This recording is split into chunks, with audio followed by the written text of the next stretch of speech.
Mirë, gjatë gjithë ditës së sotme, gjithashtu edhe ditën e djeshme, kemi pasur një studio lëvizse në Prishtinë, në Kosovë, në kuadër të zgjedhjeve lokale, edhe ditën e sotme Franco Egro do të qëndrojë atje me miqtë e tij, me analistë, gazetarë, cilët patjetër që do të komentojnë edhe do të analizojnë atë që po ndodh në Prishtinë, zgjedhjet lokale. Franco, të përshëndes nga studio, këtu është ngrohtë madomendja, atje temperaturat janë ulur paksa.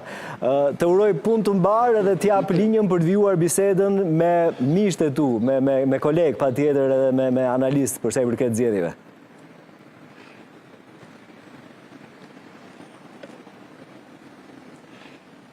Falenderoj Ilir, vërtet është mëngjes me rep i freskët, por nuk është ftohtë. Dhe ky është avantazhi i madh kur je në qendër të Prishtinës për të bashkëbiseduar, siç e nënvizove dhe ti, me miq dhe kolegë që e njohin mjaft mirë realitetin politik këtu në Kosovë.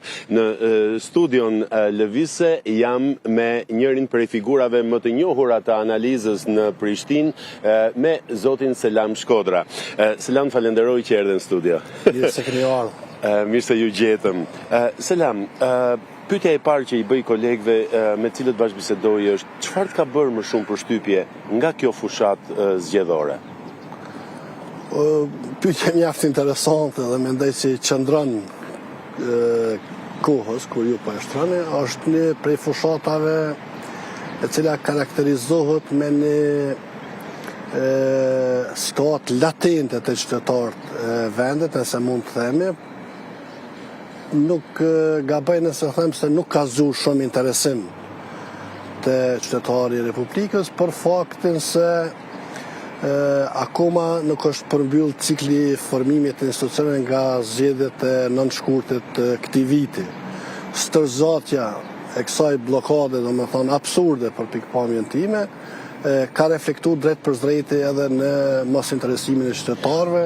Por duke në zgjedhjet të nivelit lokal. Këto janë zgjedhje lokale dhe të zgjedhurit do të jenë shumë afër qytetarëve për të përmbushur kërkesat dhe dëshirat e tyre për sa i përket përditshmërisë. Kjo duhet të shoqërohej me më shumë interes. Me të drejtë ju thënë se do duhet të ishte ashtu, në të kaluamën vërtet ka qenë ashtu.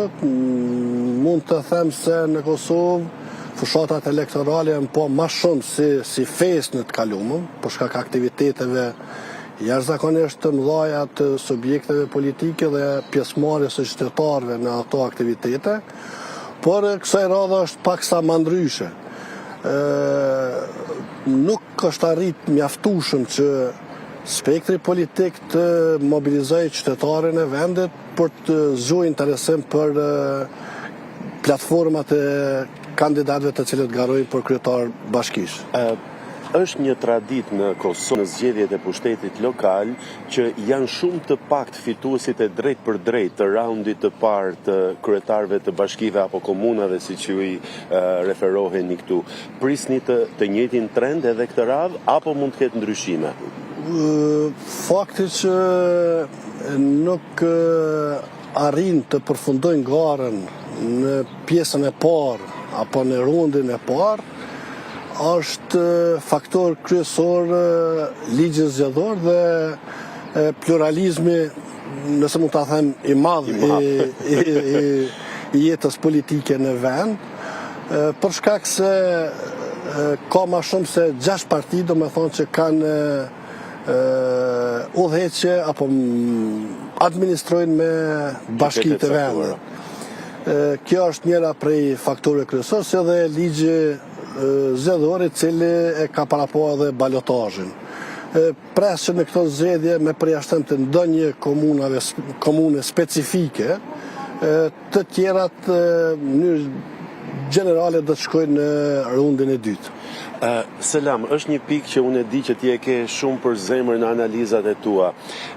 Pash pak më herët që në mënyrë të organizuar, kryetari i listës sërbska në veri të Mitrovicës, në Mitrovicën e Veriut, i kishte mbledhur thuajse në sheshin qendror një pjesë konsiderueshme të votuesve dhe ishin drejtuar në mënyrë demonstrative drejt qendrës së votimit.